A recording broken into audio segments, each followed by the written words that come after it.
He's a wizard. Okay, first of all. Did you know this prior to fucking him? Okay, then that's on you. Clearly, I'll explain. He's really into like crystals and astrology and magic, and he's a Mason and like all the stuff, right? We were laying in bed post-coitus one day and we were having a conversation about past life regressions. And he was like, in a former life, I was a dark wizard.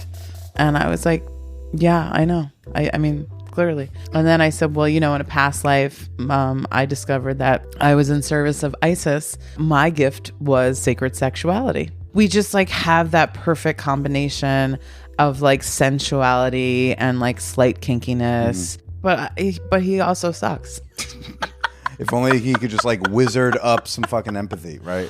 Wizard up some fucking... You either wave your wand and boop, care about someone else's feelings. Yeah, that would be fantastic. But first, a word from our sponsors. Learning English is hard. That's why I make Easy Stories in English, where you can have fun while you learn. You can listen to stories full of action, romance, and mystery. Each episode, I tell stories for beginner, intermediate, and advanced learners, and there's a story for every mood. Whether you want something to wake you up or relax before going to bed, Easy Stories in English is the podcast for you. I played drums in a local Rush cover band called Hurry Up. Get ready for the miracle of Mega, a comedy podcast from the staff of a fictional mega church. I'm Holly Loren. And I'm Greg Hess. Our characters, Hallie and Gray, welcome a new guest each week, played by some of the biggest names in comedy and podcasting. Like Scott Aukerman, Lauren Lapkus, Paul Scheer, Jason Mantzoukas, Cecily Strong, and Duncan Trussell. I just love to think about that, the light shining down on all those corpses in the water and Noah just going by and maybe a mom being like, please, we're running out of energy. Can you please let us on the boat? It's completely improvised, and it's devilishly funny. Is there any question you have for us about, what it means to live a life in Christ? God won't be as scary as that movie The Nun, right? There's a new episode every Sunday. Listen and subscribe to Mega, wherever you get your podcasts. Best I ever had. Best I... Y'all can do it. Y'all can sing along. You know what I'm saying? Here it go. Jesus, you the best. Jesus, you're the best. You to be the best. Jesus, you're the best. Okay, never mind. Best I ever had. Best I ever had. Welcome to the Manwhore podcast.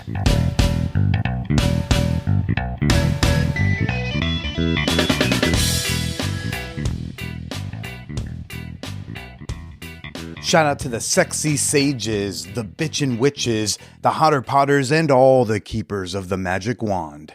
This is Billy Procida, and you are listening to the Manwhore podcast. Welcome to the show, everybody. I got a jam-packed episode for you this week. We got comedian Rachel Green returning to talk about a very frustrating sexual partner of hers who can make her come but can't make her feel cared for at all. Also going to talk a bit about fuckboy energy and banging in the park. But before we get to Rachel, I'm bringing back porn star Siri Dahl to talk about the new Netflix documentary Money Shot. I'm sure you've seen it trending around recently. So I'm very excited to bring it two amazing guests in just a little bit. The naked comedy shows over the weekend were killer. Sold out both shows. Crazy. This is the first time we did two shows in one night, so I couldn't believe that. Like, okay, yeah, we could sell out one show a month, but we can't do it twice. We did it twice. We packed that goddamn orgy basement for much funnier purposes. And it was so freaking cool to watch the comics go on stage and take like a really big risk and do something totally new. We even had some naked audience members. During the 10 o'clock show, one audience member, she agreed to come up on stage, take her clothes off, and tell a joke in exchange for a new free vibrator. And that was its own whole experience. So, we're having a blast doing some naked comedy. And I hope you'll be there for the next one. I want you to save the date, because tickets will be on sale soon. April 21st in Bushwick, 8 o'clock, 10 o'clock shows. Make sure you're following me on my social media or you're on my mailing list so you don't miss that. I'm also doing some closed stand-up in the city. You can check the show notes for any show dates. But you know that the most important dates you want to be circling on your calendar this year are August 3rd to August 6th, because that is when Manwhore Con returns. Manwhore Con Part 4. Whoreheads will descend upon New York City, and we're going to have a one hell of a fucking weekend. I don't have any other details other than the dates, and that it's going to be awesome. But in the coming weeks, I will be disclosing more and more. Who knows? Maybe we'll even do a naked comedy show during that too.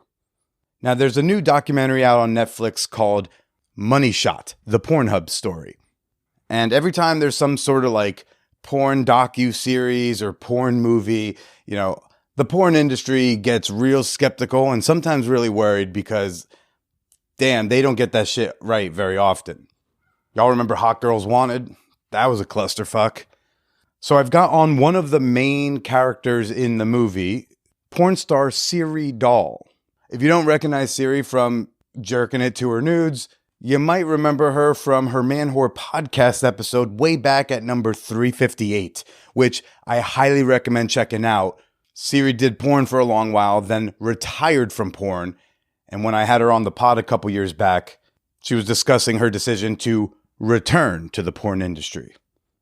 So let's go check in with Siri Dahl about Pornhub. All right, so I am here with Siri Dahl, past guest of the pod. How are you doing, Siri? Very well. Got my smoothie. I imagine it's been a weekend now that the doc has come out. Yeah, it's been a very action-packed weekend. So this documentary came out. It's called Money Shot, the Pornhub story. It's out on Netflix now. It's been blowing up. It's trending. It's been all over the internet. You're in this a lot. Like, not even just as the interview stuff, like when they're scrolling through sample porn, it's a lot of like a big Siri fan is the person scrolling. Yeah, it does read that way in the film, which is pretty great. I was talking to the director about it, and she said that it was kind of when they interviewed, Gwen Adora was the first person they interviewed, and then I was the second one that they interviewed. And they already knew they were going to interview a bunch of other people, but I think it sounded to me like she realized that Gwen and I have similar vibes, and that they liked like kind of pairing our footage like back to back with each other and like letting us play off each other, which is very funny because they essentially did like a matchmaking, because Gwen and I hadn't met in person until after we filmed our interviews, and now we're like besties because of this documentary. Well, the documentary does seem to be bringing porn people together. I feel like what I've been seeing before I got to check out the flick this morning was the consensus was you can watch this in good conscience. Like, this won't be another Hot Girls Wanted. Yes, very much so. Which I think we were all afraid of. And that was, of course, when I was asked to participate in it, that was my initial thought or fear was like, a Netflix documentary. Is this going to be like another Hot Girls Wanted situation? I actually said that at one point to Suzanne, the director, and she was like, absolutely not. She knew exactly what I meant by that, and she was like, But the That's feedback from, oh my God, my AirPod fell out. That is one of the things I enjoy about you, because like I do know that like off camera you are a goofball. Oh yes, yeah, you know, because you met me. Like you know, your ween's been in my mouth. You know the vibe. You were saying when Suzanne approached you, she's like, absolutely not. She knew why you were concerned about that, and she assured me that it's going to be truthful. This is not a project that is meant to paint the adult industry in a poor light. There's no agenda there.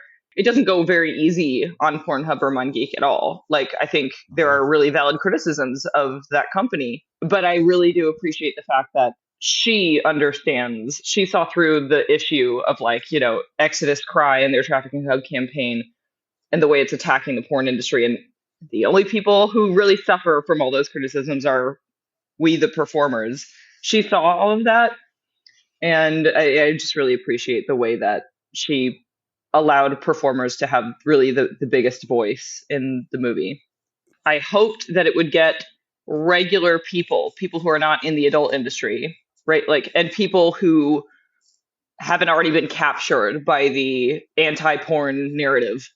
I hope that it would enlighten, you know, your average Netflix viewer a bit as far as what's actually going on in the porn industry, and especially to highlight the incredible difference between a situation that is sex trafficking and just a consensual performer making their own content or working for a studio in a safe environment.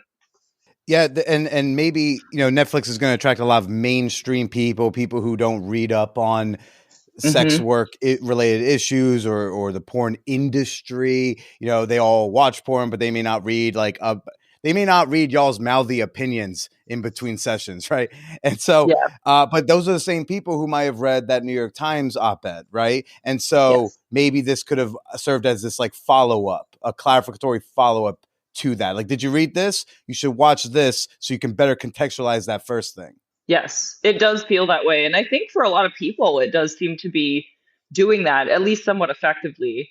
I mean, I know that I've had friends who are not as, not performers themselves, not firsthand involved in the industry, but definitely like allies to sex workers who have, texted me after they watched it and been like, I was a little confused at times, like, because it is like, and I do think that that's also like a valid feeling for anyone who doesn't already know about these issues to have after you watch it, because there's so much information packed into like 94 minutes. It's kind of insane. I myself have watched it 8 times because I got an early screener copy in February and watched it immediately, and then proceeded to watch it several more times at home. And then, it's like, I went to the premiere here in LA, and then I hosted a watch party with a bunch of friends in the industry. So I've seen it so many times, and every time I've like noticed a new thing. So I've actually been telling my own friends like, hey, watch it twice. There will be more that you'll glean from it as you watch it again. Yeah. I will do a rewatch. I do feel like I was watching especially in the beginning, there's so much of scrolling through different porn tube sites that I was like, I think some guys are going to rewatch this, but for different reasons than you want them to. It's like, there's a lot of porn in this porn documentary. Which apparently some of the like Netflix people, when they got like one of the early like drafts, I guess, of the finished edit, said something about like, there's a dick in this. Like, there is a hard boner in this. They were talking about the scene where it shows me doing dick ratings. I just think it's very funny because Suzanne said that she had to tell them, like, you asked me to make a documentary about porn. Do you think there's not going to be any dicks in it? They also were very purposeful. Any of the nudity you actually see or sex you actually see is like of them shooting like a screen that's playing porn. So when they're shooting a scene, you don't actually, they show you getting fucked, but like you don't see any of the things Netflix would worry about. So it was almost like very purposeful. We're not going to show we're not going to shoot nudity, but we will shoot screens that have nudity on them. I thought it was interesting. You do see one nipple in the threesome scene that I'm in. Again, I have to watch a second time. I got to rewatch. And they did cover that the New York Times op-ed that sent everyone into a firestorm at the end of 2020. They spent a good amount of time talking about that piece, and you were interviewed for that article. You told people, they flashed the thing on the screen, but I remember you told people to read the piece that a lot of performers were really upset about. Why were you telling people to read it?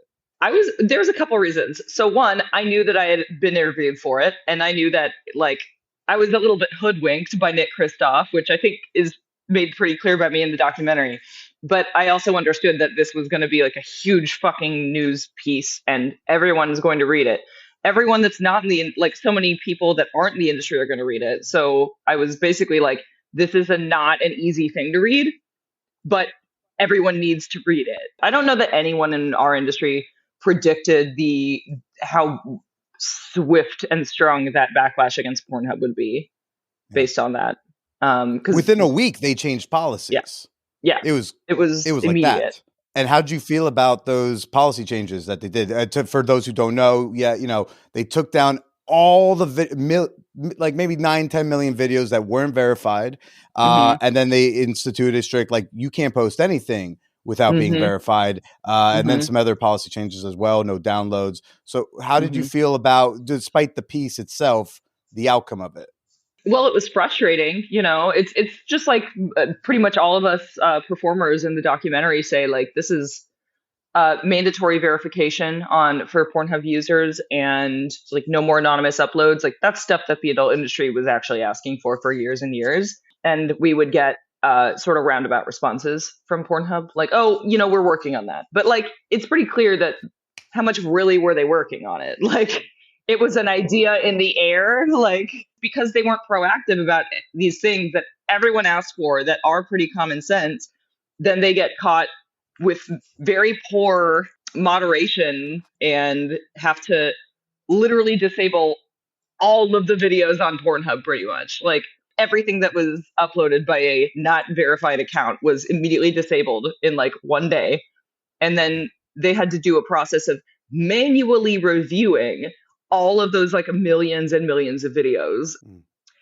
One thing that isn't made super clear in the documentary, if you're someone who isn't in the industry or isn't like a Pornhub verified user, that I kind of wish was made more clear, but it's like it's a documentary that's narrated by the voices of the people who are being interviewed. So like they might just not have had like a proper soundbite to address this, but when they're interviewing Danny Pinter, the counsel for Nkosi, and she's describing like Pornhub, the backlash and what Pornhub did, it is kind of left almost in a vague way. Like it kind of sounds like they disabled millions and millions of videos that were unverified. And it kind of leaves a gap of information for a viewer who doesn't know any better to assume that like all of the videos that were immediately disabled were like CSAM.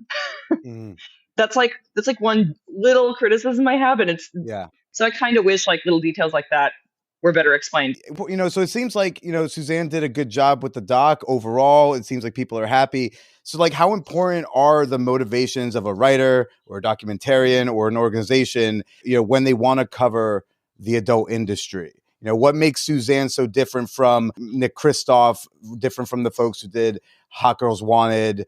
I mean, I think the biggest thing that makes the difference is the willingness to listen and to actually believe what sex workers are saying. I had a 20-30 minute phone call with Nick Kristof, and I told him about my feelings about Pornhub, the site, about like how I use Pornhub, about my feelings of the anti-porn agenda being Trojan horse within this anti-trafficking concern.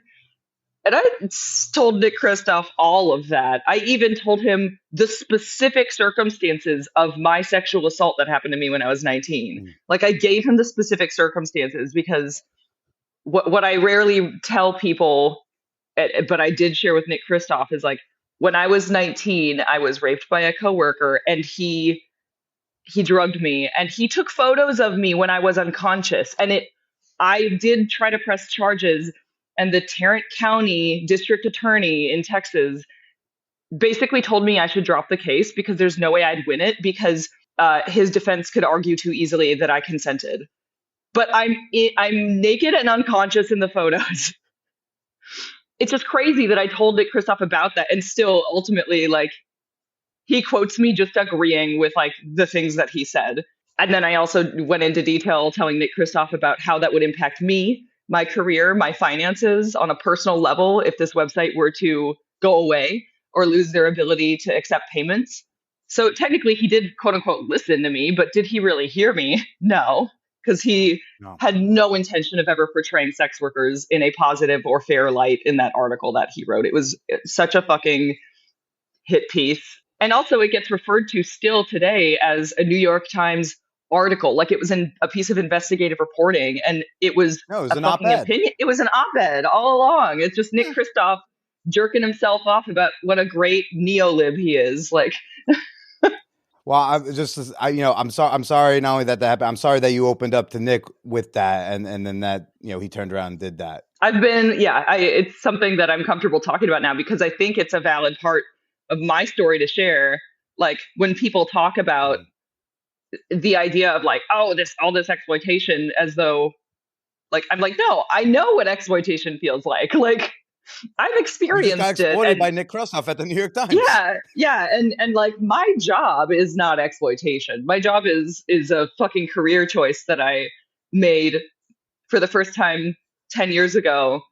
And even made the choice to not do it for a little bit, and then made the choice again to do it again because I love it that much that I missed it and wanted to come back. I don't know why that's so hard for some people to understand, though. Siri, is there anything else you'd want to tell somebody before they go into watching Money Shot on Netflix? Pay attention. Don't this documentary really has so much packed into 90 minutes.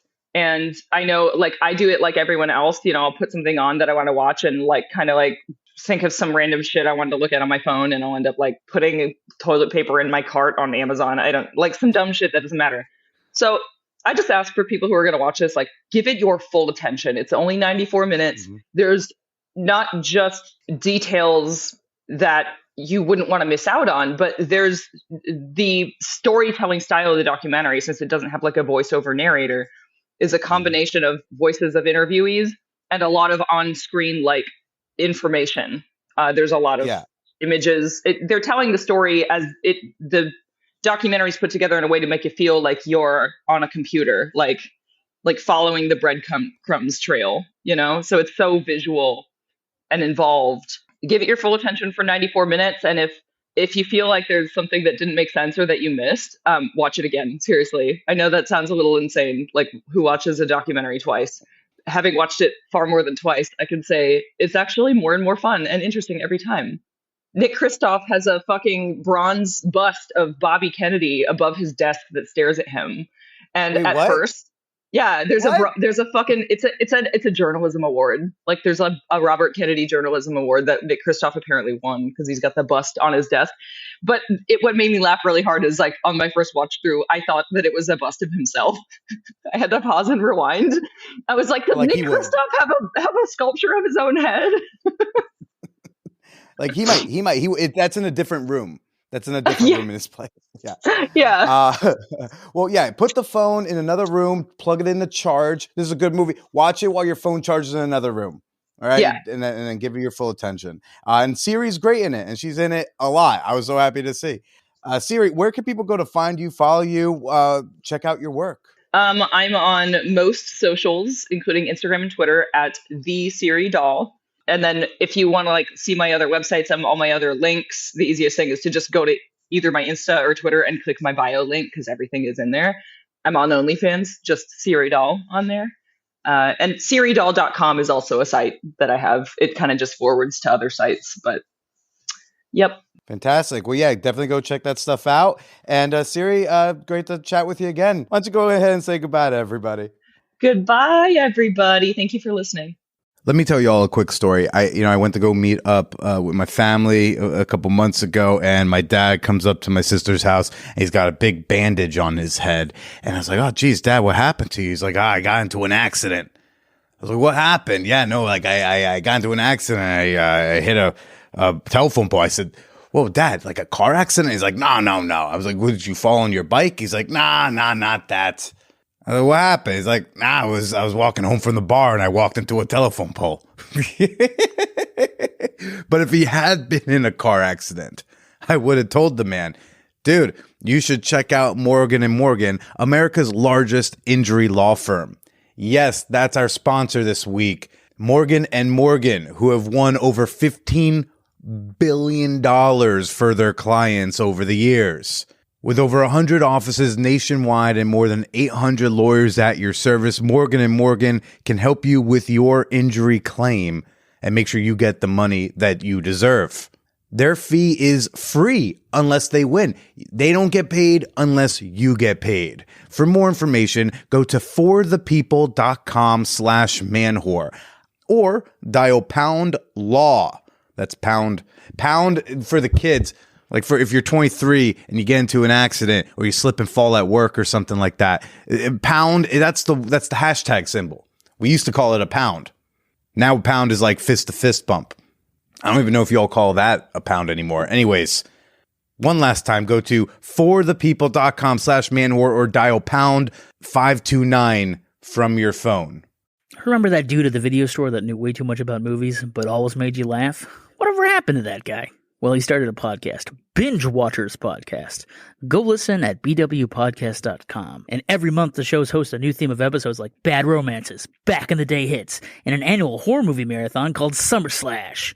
Listen now at bwpodcast.com or wherever you get your podcasts. After you watch Money Shot once, twice, 3 times, come share your thoughts in the Champagne Room, our sex-positive Discord server. We've already got some commentary going on in our TV and movies channel. It's called Pictures in Motion. We'd love to have you there and know what you thought. Join the conversations today at manwhorepod.com/Discord, or just click the link in the show notes. And thanks again to my one-time porn co-star, Siri Dahl. You can catch me making her job more flaccid in Team BJ2 if you can find a copy somewhere. Definitely go follow her on the places. Before I get to my main guest this week, Rachel Green, let's do a quick fan whore appreciation moment. Okay, I appreciate these moments for these fan whores because these are the people who support the Man Whore podcast with their dollars on Patreon. That's why I want to say a big thank you, or maybe a big gracias, to Owen Hernandez from Mexico. What's up, man? Welcome to the Champagne Room. Welcome to the show. I appreciate you. Always fun to know that Fan Whore Nation knows no borders. If that dude from the Isle of Man is still listening, hey! But thanks again, Owen, and thanks for being such a fun new active member in the Discord. You too can become a member and support the show at patreon.com/manwhorepodcast, or download the Patreon app and find me on there. And through the end of this month, I'm still offering 7-day free trials to the Patreon experience, just in case you're on the fence. And now for Rachel Green. Rachel is a very funny stand-up comedian and actor and musician and podcaster and slut and overall boss babe. Now, she did do an episode of the show back on number 246, around the end of 2018. And, you know, many of you may have skipped it in the middle because it just becomes unlistenable. I recorded with Rachel on a Tuesday night. This show comes out on Wednesday mornings. I go up to her old neighborhood. We do the thing. When I get home, I discover that my XLR cables picked up some rogue AM frequency. You could like hear somebody else's like radio show softly in the background, like the entire conversation. It was enraging. My highest Patreon supporter canceled his pledge because of the audio quality of this one episode. But I had to put it out because I didn't have anything else lined up and I was not going to miss a Wednesday. So don't go looking for it now. I'm taking it down now that Rachel has returned because I re-listened to it recently and I'm embarrassed. But hey, no issues with this recording. I mean, no audio issues, though there is a pool player in Queens who's frustrating the fuck out of her. Let's go talk to Rachel Green and see what that's about. I was supposed to. Well, I still do have a sex date today, but he proposed that he wanted to squeeze it in before I was recording this podcast episode. And in my head, this is a lesson for me because I should follow my intuition. Anytime I don't follow my intuition, things go awry.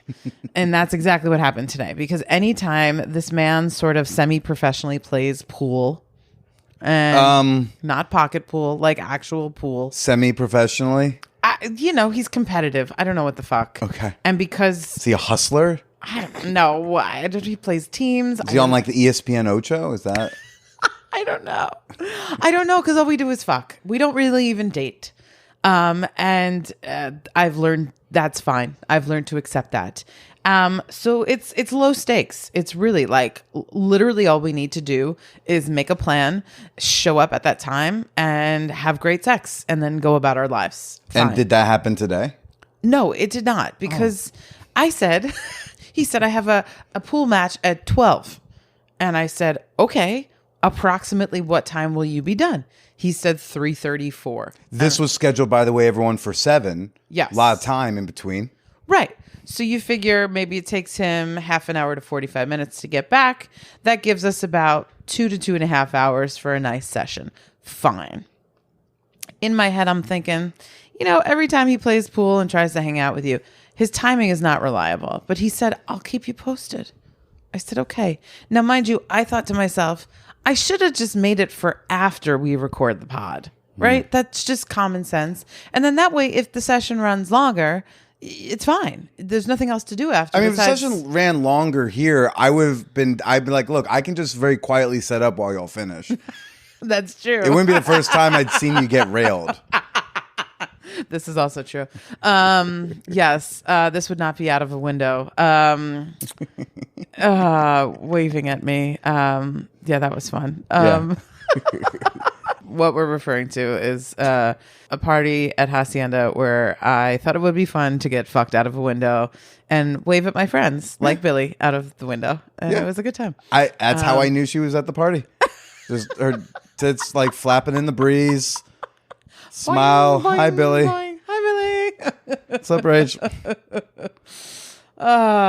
Yes, I love those kinds of friendships.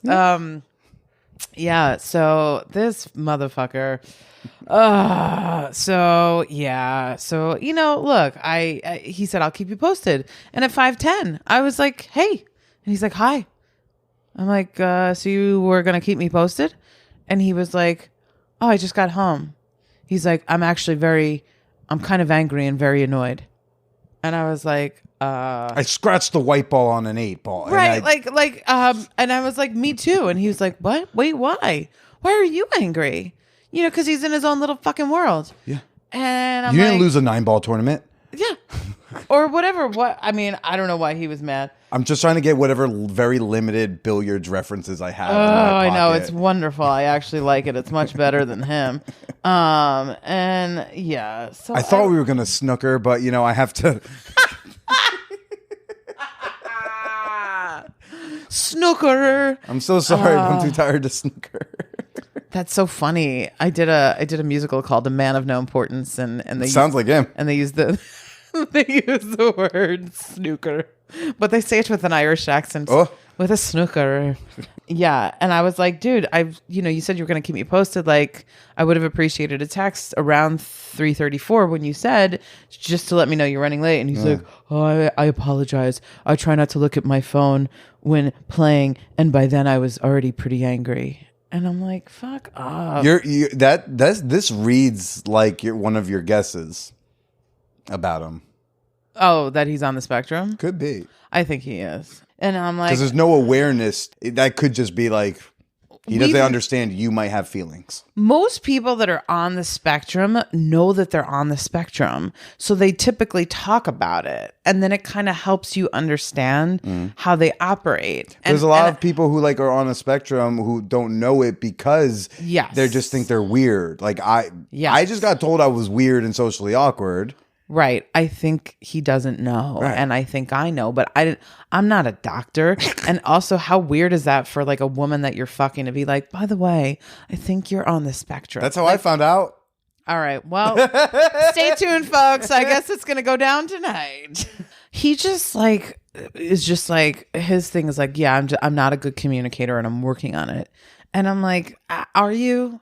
Are you? Mm-hmm. Also, you're right. It's not just the communication. It's the lack of awareness that there's like an impact on other people involved. And that impact has any value. Because right there, he's like, oh, by then I was already pretty angry. So like, well, whatever your feelings are, they're not more important than the fact that like, I'm angry that like I called a stripe and I hit a solid. Another one. Right. Or like, or clearly something happened with his teammates and like the match was like not supposed to go that long. But like, honestly, I don't care.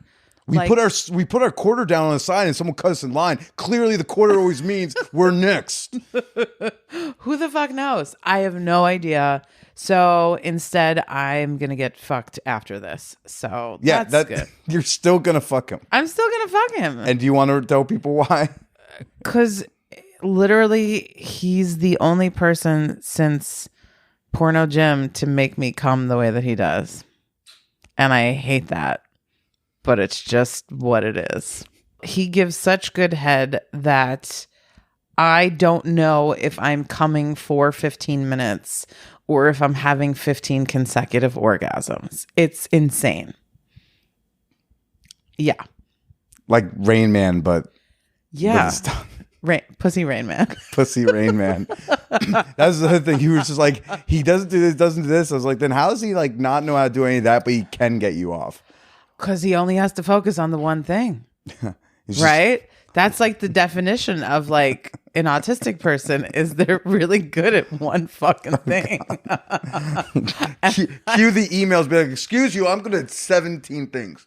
Exactly. No, I mean, I feel like a fucking asshole saying that, but I mean, that's the comedy of it. It's like, wow, maybe that's why he's so good in bed, because he only has to concentrate on that one thing. But he's a wizard. Okay, first of all. Did you notice prior to fucking him? Okay, then that's on you. Clearly, I'll explain.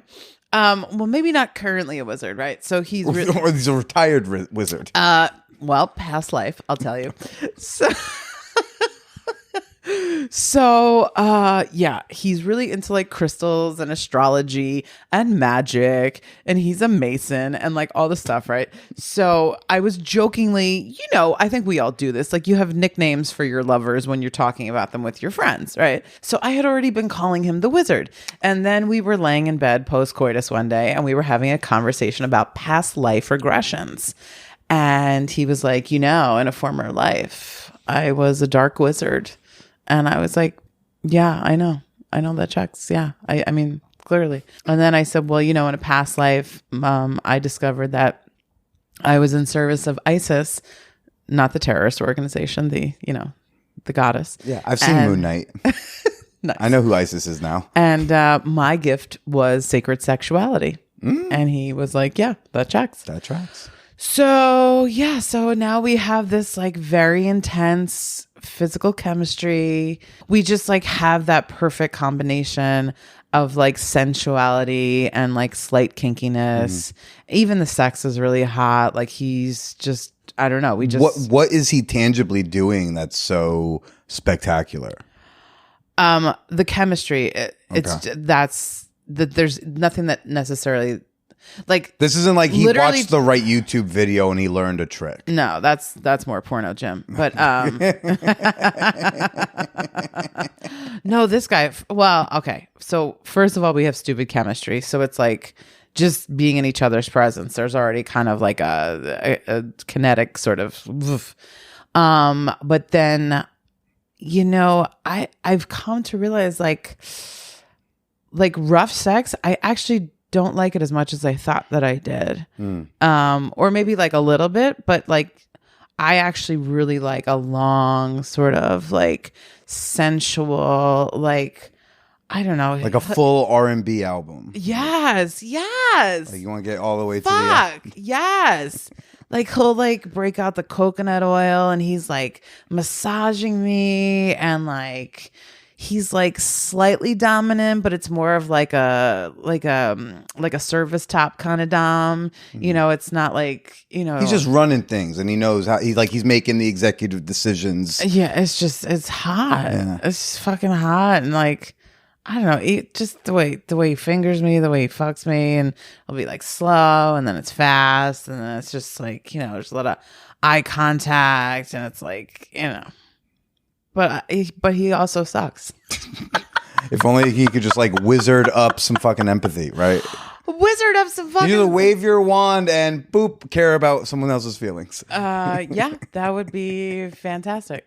But this is why he's not someone who's a candidate for dating me. This is why he's just allowed to fuck me. Yeah. Okay. At one point, I thought we were gonna date. Because I love metaphysical shit too, but no, even when that's the thing as well, right? Like I love a witty banter, right? He can't give me that, and I also like just banter in general. Like I want to feel like there's an exchange of information, right? So we'll talk about interesting things, but then it occurred to me one day, I don't think he gives a shit about what I'm saying or like what I think on the subject. He just wants to share his thoughts. Does he ask you questions? No. Oh, so then maybe like all men are autistic. Yeah, that's true. This is a common I've been complaint. on so many dates recently where it's like, I'm starting to write a joke about it. I'm like, I have this problem. I ask really thoughtful questions. And then I listen. And then I get a 45-minute response. And it's a problem. Like I asked this guy recently, and he was the one. Okay, so this guy's 58, right? Wait, the wizard is 58? No. But how old is the wizard? The wizard's like 41. Okay. Yeah. So, in my range. Sure. And no, but there was that guy that like saw me at the naked show that I met on Field. Okay. I think I texted you about it. I think so. Yeah. And I was super excited to meet him because he was giving me the witty banter to start, right? I'm enjoying the conversation. I'm like, hey, do you want to like move to like real text or real phone call? He's like, sure, I'd love that. And then I said, by the way, my name is Rachel. And he goes, and then I guess he made the connection. He was like, were you naked in a basement in Bushwick last month? And I was like, why, yes, I was. And in which context? Like, I was naked in that basement last week for a play party, and then I was naked in that basement last night for comedy. Just like, which thing did you see me at? Yes, exactly. So he and I was excited because I was like, oh, this is amazing. He's already seen me naked. He's already seen my comedy, and he's still here to play. Fabulous. There's so much I don't have to explain.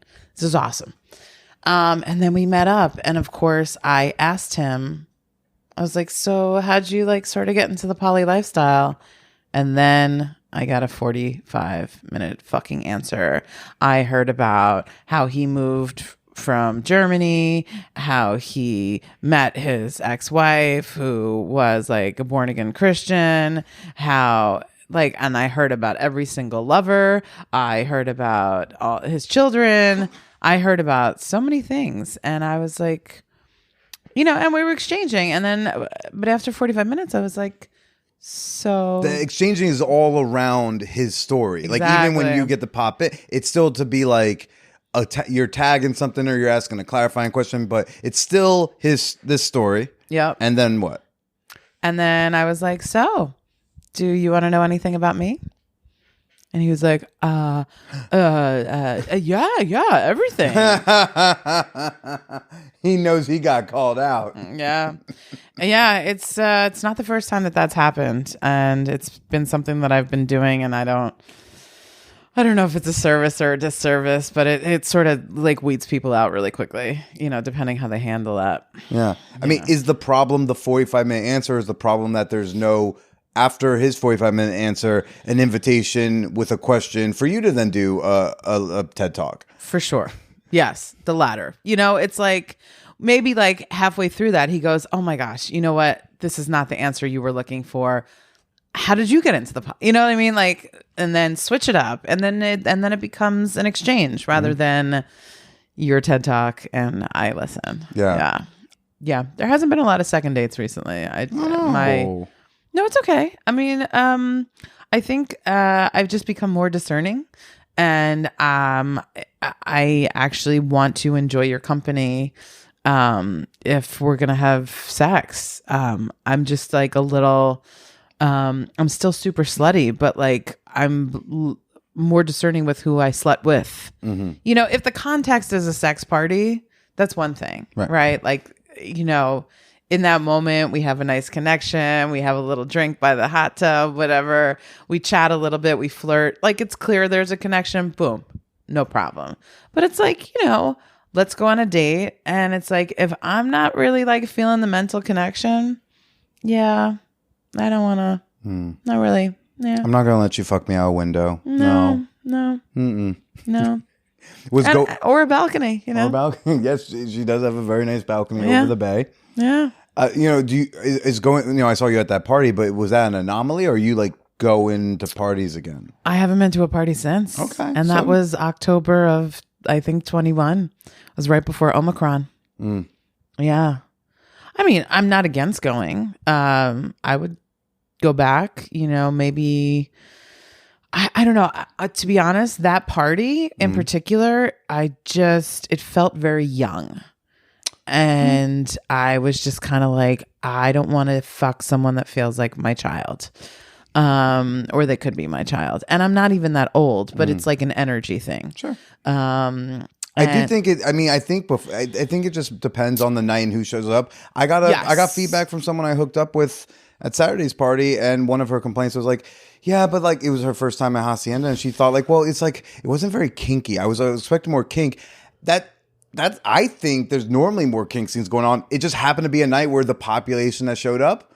What? Like normally, there's always someone getting tied up. There's always some sort of like a paddle scene, but just that particular night, there wasn't. I mean, the party that we went to that night was awesome. And it was right after I had a huge heartbreak, disappointment, with a prospective lover that I literally flew to Portland for, right? I think I had shared that with you.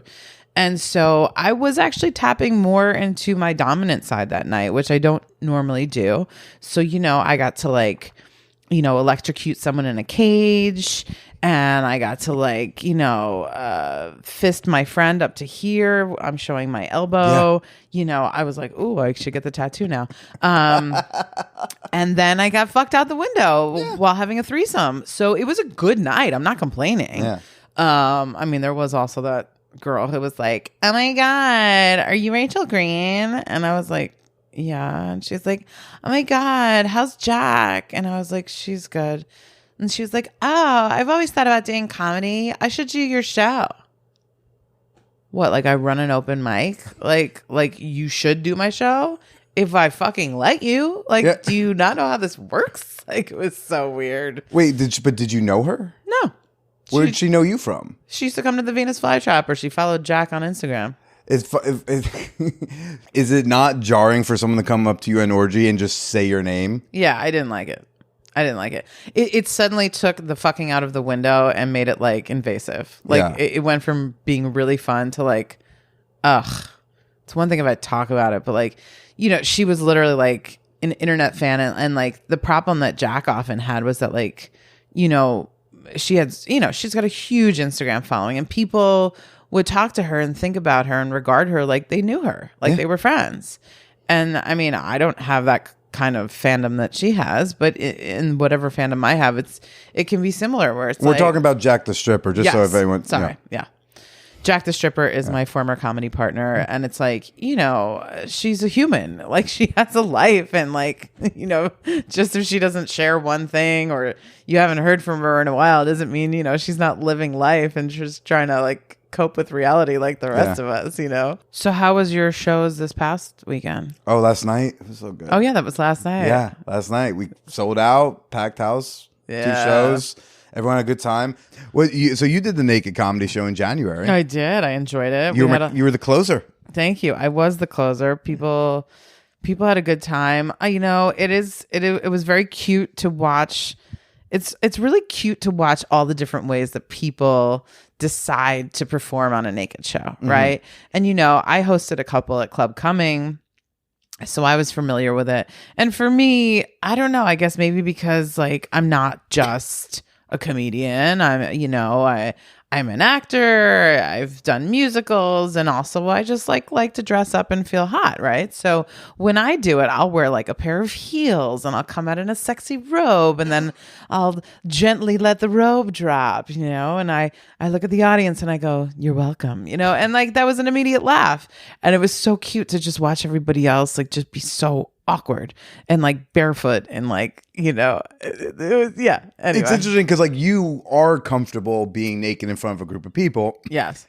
Most of the comics are not. A lot of them, when I ask them we're talking about doing it, a lot of them will say, I decided to do it as a step to help with body things, or to as a confidence, or to do something different, right? So there are putting, Jacob Williams did it last night, which was a dude. When I saw him on Friday night at QED, he was super nervous, and I was like, it's gonna be okay. But was he nervous, or was he just Jacob Williams? I know. I know. No, he was it was both. It was Jacob on high. He was just oh, Rach, I don't know. And I was like, dude, it's going to be cool. The audience is so supportive because they realize that comedy in itself is vulnerable. And then being naked on top of that is double vulnerable. So I feel like they're really there for you. And they're woo, so... But he did okay. He did great. Yeah, I'm sure he did. I forgot I forgot to start timing him. So he was on stage there was a point where I could tell, I think he's wondering why he's on stage so long. And it's because he has been on stage that long, because I forgot. Yeah, I mean, he did great. I'm sure. Everyone did great. I'm sure he did great. I was a little disappointed that I didn't get to see some of that lineup naked myself. Was there anyone in particular? I'm curious what Drex looks like naked. I don't think you have to stay curious. I think you can just ask. Oh, I know that. But I don't want to do that. This is easily solved. Yeah, I mean, he took me on a date once. It's fine. Okay. Did y'all hook up? No, he's a little young for me. Was the date good? He's a little young for me. Okay. Is there anything particular that means? I mean, this was when he was like first starting doing comedy, and he was just, I love that kid so much, and he's a good friend of mine, but he's gotten better, but he used to have such clear fuckboy energy that's an immediate turn off for me. And it's like, I don't know. I was immediately not attracted, and like, you know, I like a little gravitas. What is fuckboy energy? That's a good question. It's a little thirsty. And you literally know through the community that he's trying to fuck every single female comedian. And like, there's nothing inherently wrong with that, but it makes you feel less special, you know? And you kind of feel like, I mean, really what defines fuckboy energy is that you don't know if what they're saying is genuine or if they're just saying it to fuck you. You know, it's like they're almost too complimentary. So it can feel disingenuous. And now that I've gotten to know him and we're friends and I've realized like that is just like part of his vibe is like he's smooth. Like I was backstage, but like I don't know, I felt a smoothness off of when we were like backstage, and like I said, I think his fuckboyness has morphed. I think he's grown into it now. It's a bit more smooth, and I mean, who knows? I mean, when you say like thirst, just like enjoy, like is there something like tangible? Like if someone heard this, who is maybe someone who has fuckboy energy and comes off thirsty. Like, what is there like an example you can say of what that sounds like aside from like the over compliments? Like, I hear that and I think someone like is trying to sneak sex into the conversation a little too much, for example. Like, they're always trying to maybe bring it away to be like, like either a sex joke or trying to make a suggestion to like almost as if they want to keep the vibe. Like, don't forget, this is hopefully going to be sex. Yeah, it's a little bit of that as well. You know, just like talking a lot about your appearance. But then I think he was like very complimentary about like the career stuff too. And again, like it's not bad. It was just like, it was a lot. He was like laying it on thick. And it was like, yeah, it was hard to tell. I mean, he's nice. I don't want to talk shit about him. But. You don't have to talk shit, but he is doing the show on Wednesday. Wait, there's another show? No, he's doing the podcast on Wednesday. Oh, so he's going to hear this in preparation for... This drops on Wednesday, and then we're recording Wednesday night. Oh, good. Okay. I already knew. Love you, Drax. What's up, Drax? It's all good. I've heard there's maybe been some growth and change, and the reason I say he was like young because there was also a thing where like he wanted to take me to a dispensary afterwards. This was before weed was legal, you know. Like so, this was like this might have been like 3 or 4 years ago. Right. We were going to take you to like his like favorite guy on the corner. No, there was that spot that was like in the 30s where they would have like weed shows and stuff. Okay. They would have like comedy sometimes. Anyway, he really wanted to bring me there and I was like, okay, cool. And I was like, we got to get cash because like this is illegal. And he was like, no, you could like use Venmo or like your credit card. And I was like, babe, no, like you can't. They don't want it to be traceable. And lo and behold, it was like, I don't know, let's say 35th between like 9th and 10th. So it's like, once you're over there, you're over there. There's no ATMs. And lo and behold, we get up there and they're like, yep, cash only. And I was like, I gotta go. But then you said y'all became so friends, like so. But you don't. We're like, cool. Yeah, but like you don't ever talk, about that. I mean, it's not like we necessarily hang out, but we'll see each other at shows. Okay. Oh, you meant like friendly. Okay, I thought maybe y'all like then got like tight and maybe they're okay. No. We'll see each other at shows and it's all love. It's all good. I might do him and Eitan's show. I did their show in the park during the pandemic. In 2020, yeah. Oh my God! They did what? Central Park It was Central Park, and you know me. Yeah. I planned a date before the show, and it was right around Halloween. So I was dressed in like a cheetah cat suit, and it was this British guy, and we had some nice chemistry. We had some drinks, and we fucked in Central Park. Stop. Before the show? After Right the show? before the show. Where? Was the sun fucking out still? It was setting, I guess. And it was like some of the worst sex I've ever had. Public sex is not supposed to be No, like but- pleasurable sex. It's supposed to be like a novelty. No, true. But like, is that if that's the first time you this guy fuck was- somebody, you want to like know they're proficient if you were actually in a bed. Yeah, this guy, the talk at the bar was very suave, and he had, the British accent and whatever, and he was giving all the witty banter and all the things, and then we went, and it was just, I'm not a size queen, but he was not very big at all. Mm-hmm. I mean, he was pretty small, and then he came in like a minute, and I was like, wow. Right. Yeah. But that short stamina possibly prevented y'all from being arrested. So that's true. Silver And I linings. did have the I got to go to a comedy show and be like, hey, what's up, y'all? I just fucked in the woods, dressed like this. Have you fucked in Central Park before? No. Oh. No. Other parks? Yes. Okay. Which? Long Island. When I was a young club kid, there was a club called CPI's, Canoe Place Inn. I don't know. It was a cheesy place where you would like do ecstasy and fist bump and like, whatever, wear your little slutty dress. And it was like in the Hampton Bays, like on the way to like, Shishi Hamptons. And I met this hot guy, like whoa, like very hot. Like How hot? Can you do that? hot. Yeah. Like Moments like that, I wish I did a video podcast. Seriously, that would have been the takeaway. No, I'm not. Look, I'm not. I have literally had sex with so many different body types. I'm not.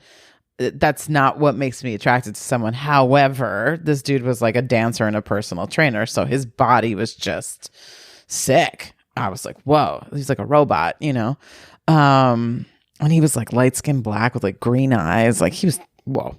He was a very fine specimen of man. And yeah, I think I had like, it was one of those nights. It was like in college. So I didn't give a fuck. I like pulled an all-nighter. I would go to my friend's house. We'd drink some Red Bull. And then I think at like 8 a.m, he was like, yo, what's up? You gave me your number. And I was like, okay. So I drove out to Ronkonkoma. We met up at this park.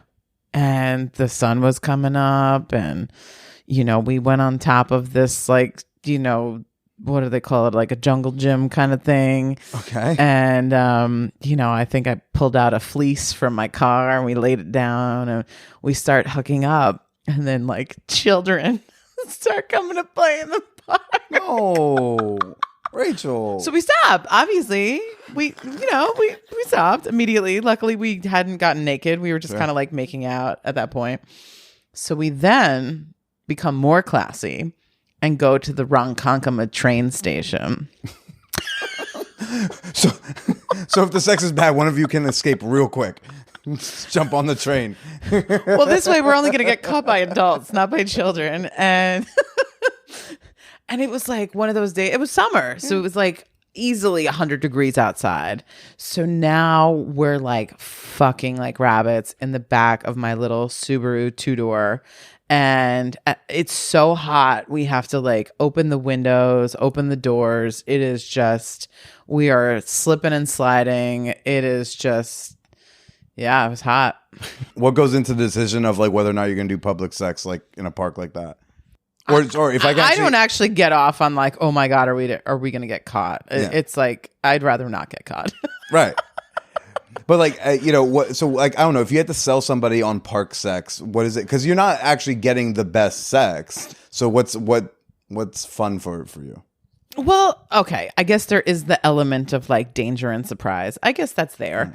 So no one's making you come in a park. No, they're not. You're absolutely right. That's what I'm trying to get No one is at. making you come. Yeah. Is that the name of this episode? No one is making you come in a park. It's not a bad one. I need help with titling, so that I may have my to, God. I may have to No, take I that think there's better ones, suggestion. but that's just hilarious. I think it's just one of those things. You have to just like, For me, it's like an in the moment phenomenon. It's not something I plan, right? Typically, as current Rachel, right? Yeah. With that guy in the park, after the club, we did plan that because, at the time I was in college. So when I wasn't at college, I lived with my parents. For your pre-comedy show warm up in Central Park, that's just spur of the moment.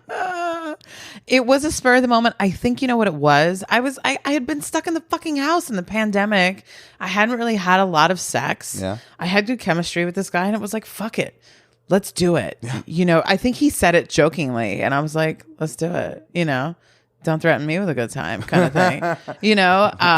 But like, my exhibitionism is more like, let's fuck at a sex party, not like, let's fuck in a park, Where we can maybe get, hit up with a strong misdemeanor.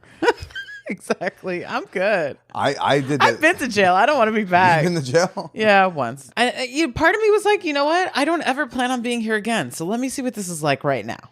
Hi, I'm Jerry Colbert, co-creator of the hit science shows Brain Games and Brainchild. I'm here to tell you about my new podcast, Who Smarted, which gives listeners a big whiff of science and history while making learning funny for kids and families.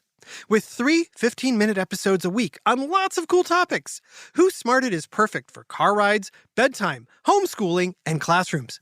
If you love laughing and learning, check out Who Smarted wherever you get podcasts or at whosmarted.com. Hi, human. Welcome to the God Pod. I'm God, and like Jesus, I'm hanging in there. If you like interviews with the most interesting people alive or dead, then you'll love the God Pod. Here's me talking to Mary Trump about her crazy uncle. I knew he was going to be disastrous. And here's me debating a real live atheist. You really cannot make the case that this is a good book. I discuss all the latest current events down on Earth. Find the God Pod wherever you get podcasts. The God Pod. Have it, Yahweh. Hey everyone, I'm Sean. And I'm Joe. And we are the hosts of The Horror Show, the show that dissects, mutilates, dismembers, and butchers all of your favorite and not so favorite cult classics and horror movies. Join us every week as we pick another movie that we try desperately to find the good in while laughing our way through the bad. And there's a lot of bad. So join us every week on any of your favorite podcasting apps and services, or find us at IHateHorror.com or on Instagram at IHateHorror. Adios. A lot of people tried all sorts of things during COVID when they had an opportunity. They were like, you know what? No one's touched me in 7 weeks. Please, fine, whatever this is. I hanged a fucking glory hole during COVID. I told you about that just because it was like, you know what? You just read my mind. I was going to say there was a lot of glory holes. Yeah, well, that's what the New York City Department of Health told us, glory holes. So like, they encouraged it. It was literally in the memo. Yeah. I'm a good bootlicker. My government tells me to stick my dick in a hole and I will do it. Where was your glory hole? At my apartment. That's amazing. Like inside or like a... Yeah, the apartment before the apartment I'm in now had a setup that worked where it was a duplex. So I was in a basement, but we also had a first floor. So the two roommates were upstairs. I had the whole basement, and the basement had this exit where like I can go up the stairs and go out the front door, but there's also a side door where it goes into the laundry room of the building, which is not used a lot. And then there's a door to the outside there. So basically what I would do is, there was if you came in, there's a hallway in my basement and then it opens up into like what is the bedrooms, like the studio space, whatever. So I could hang the curtain rod in like where that hallway opens up. So that's where the glory hole would be. And then also my private. So it was a sheet. It was a curtain, yeah. And I would cut a hole so it was like curtain. Orthodox Jews. Like, it wasn't like... Well, my landlord did recommend this strategy, so... Wow. So... I like how the delay on that one. I was like, oh, wow. Okay, wow. Now we're making a real bad Jewish joke. Okay. We just went there. I didn't want to bring up any religion in my glory hole story. I'm Jewish. I can say it. You, not so much. I forgive you. But and also I had a private half bathroom on the basement floor. So actually, and it's before the bedroom. So it's actually perfect because then I can say like, hey, you need to like wash it. Like there's a bathroom right there for you too. And so I would prop open the outside door and I'd leave my door unlocked to the laundry room and I give them instructions to come in, suck it, bye. I had like, I'm going to estimate, I think I had like 7 glory hole visitors. So some of they them were would, repeats. So what would happen? You would fuck them. They would suck your dick. They suck my dick. Yeah. Oh, fun. Well, there's one girl who then we did fuck one time. The third time she visited, we tried to fuck. So like she's blowing me, and then eventually we had discussed potentially fucking. So I got a condom eventually, and I slid under the curtain, like halfway under, right? And then she was gonna ride me, but then as she starts riding me, I realize, because I really wanted to maintain anonymity. I'm not good with a fake thing, and I didn't want to see through and like possibly be disappointed, and then be like, this ruined the whole. So I all of a sudden noticed, oh my god, the hole. I could potentially. So I'm trying to like shift. I'm trying to shift the curtain over so that the hole is not center on us, and in doing so, I accidentally pulled down the entire curtain rod. Then it was a KKK convention. No. Yeah. Well, it lands all over me, Yeah, exactly. so I can't see. She's like, "Are you okay?" And I'm like, "Yeah." I'm like, "Are you okay?" She's like, "Yeah." And I'm like, "Well, I can't see you, so keep going." So just sit on it. She was already sitting on my dick, and while she's riding me, I'm trying to move the curtain, and I yanked the whole thing down. Oh, wow. But since I'm all covered anyway, so you know what? You might as well keep going. So we finished fucking with the entire curtain is covering my body. She now can see my whole bedroom now, but not me. And then after I come, Porn fail. she took her time letting herself out, and I didn't take the curtain off until like I heard the door close down the hall. Oh, wow. And I was like, I just got fucked good. Wow. So she visited. Do you get off on anonymity? Yeah, that's hot. Nice. There's something about someone like being immediately approving of and attracted to my body, or at least the concept of having sex with me without me having to instill personality. So I get to at least think like, I'm just objectively hot for this. Hot enough that you'll fuck me sight unseen, or at least without words. Because then it's like, I didn't have to be funny or witty or smart or interesting all or the kind. things that I turn just me got to on. be hot. Well, because I'm already those things, I think, most of the time. I just want to feel like I want someone to look at me from across the street and be like, I got to fuck that guy. As opposed to what I think I used to think, which was people point at me and go, I could fuck that guy. Let me hear like about his politics first. Let me just make sure he's all right. Interesting. Yeah, I've made the analogy quite a bit that I think that's. I mean, I'm generalizing, but that's more of like the swinger mentality is like the anonymity versus kind of like a more like poly play party. But I don't want it to be like that where like I meet someone and we exchange. Like I want it to be. You want no exchange. I either need a connection with the person, right?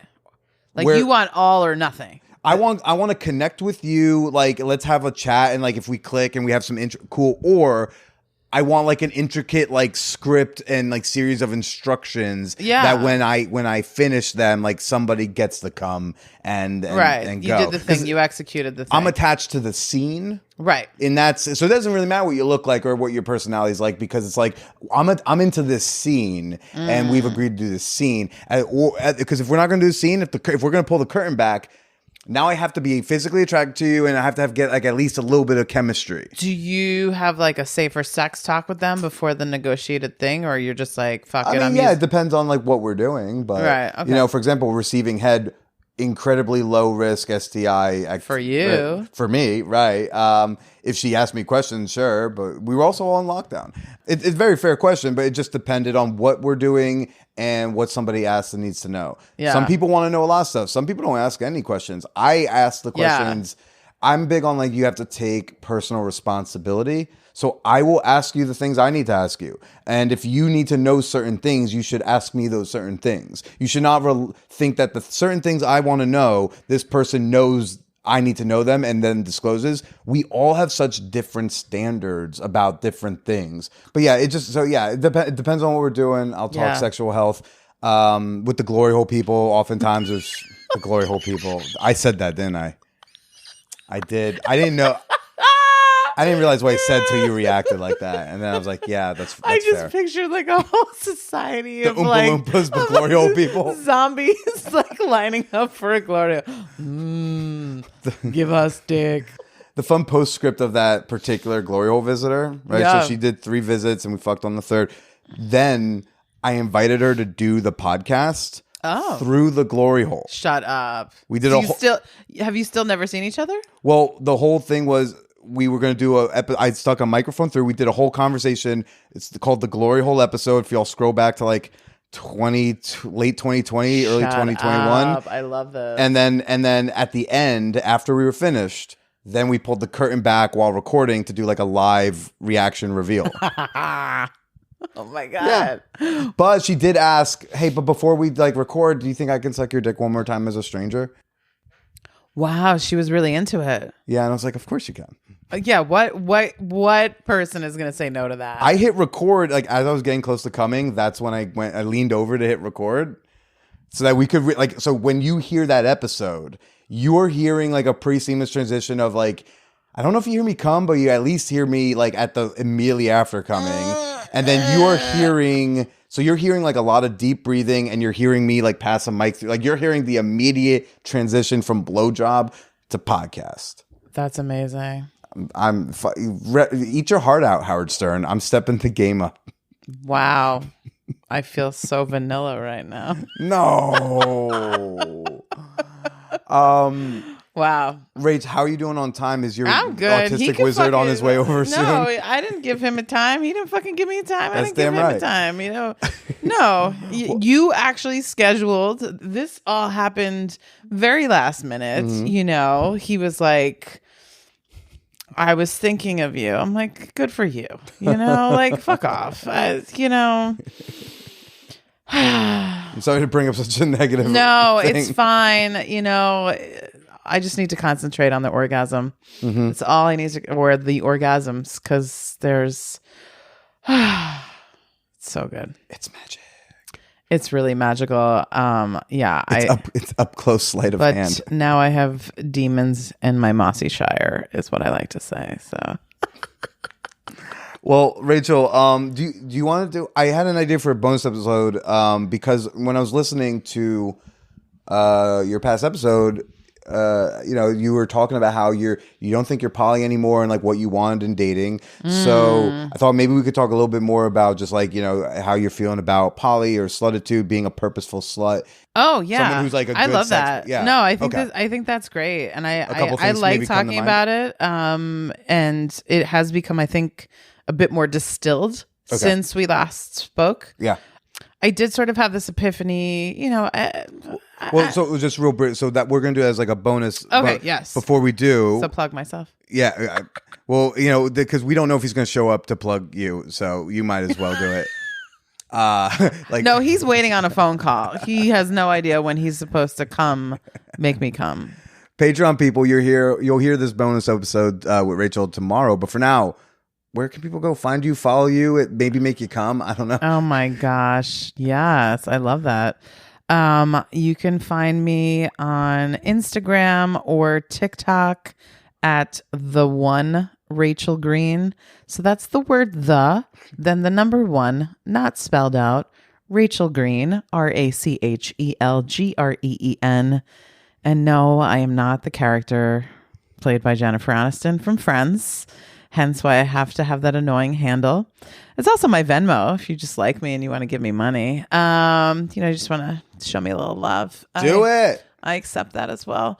My website is rachelgreen.nyc because I'm a native New Yorker, you know. And what else? I also I run a monthly show called The Boss Bitch Show. It's every second Thursday at the Comedy Shop. And that Please do not approach her at sex parties asking to get on it if you've never done comedy. Thank you. Yes. And vice versa. And that Instagram handle is Boss Bitch Show. And yeah, we also have a podcast, and we have had Billy as one of our first guests. That was actually one of our most popular episodes. And that is the Boss Bitch Show podcast, which you can find on all the streaming services. And we interview people who we think are boss bitches, and it can go all over the place. You were one of our favorites because you understand the balance between storytelling, information, and comedy, which in my idea is what people want to hear in an episode. You know, you get a little bit of everything. I'm so It's glad. like a little smorgasbord. I'm so glad I could entertain. Yeah. And I had a good January. So look for me on upcoming episodes of Succession and the other two with Molly Shannon on HBO. Hey. Well, Rachel, thanks so much for venting your frustrations to us. Oh my God. Thanks for letting me. Thanks for being a good listener, unlike most of the men out there. And for now, why don't you go ahead and say goodbye to everybody? Bye. Wait. If you just hang tight real quick, I've got some more content with Rachel for you. I'm going to play even more show. Don't touch nothing. Rachel's coming right back. I'm just going to mention a few things. Come share your thoughts on this week's episode in the Champagne Room, our super free, super fun, super hey, sex positive Discord server. Jump into the episode discussion channel and let us know what you thought at manwhorepod.com/Discord or click the link in the show notes. And if you want to share something directly with me, you got a comment, a question, a complaint, a titty picture, you can send any and all of that to manwhorepod@gmail.com. I don't know about the titty pictures. I'm trying to move that on over to OnlyFans. But like, if you don't care if I don't respond to your titty picture, then, go for it, Mary Beth. Links to all my stuff is in the show notes. I'm not going to list out a whole bunch of things for you to pretend to remember. Just head on in the show notes, click some stuff, follow some things. I will say that, if you've wanted to give me a tip, if you've wanted to show some fiduciary appreciation, maybe you don't like Patreon. Maybe you don't like this whole monthly debit thing. I do have Venmo. I do have Cash App. And my handles are always in the show notes. A few dollars goes a long way for a whore in Bushwick.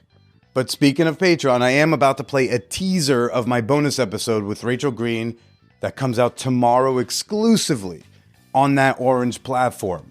What was going to be a silly little let's just go through a list of all your fuck buddies who, if they could just do this differently, could be a boyfriend. It ends up becoming this tale of that one love she had a long time ago. I sat there being like, oh, Rachel. So she shares that story with us and why that thing ended, and maybe also why she hasn't found that love in the decades since. So I'm going to play a teaser of that to close us out. And if you want to hear the whole thing, patreon.com/YouKnowTheWords. Next week, everybody, Drexton Clemens, super funny comedian and apparently one-time date of Rachel Green. I am very excited to chat with this guy. He's super fucking funny, total killer at the Naked Show. So we got Drex next week. I got Hacienda this weekend. I've been asked to MC the wet t-shirt contest. All right. Maybe I'll see you there. Maybe you'll stay slutty.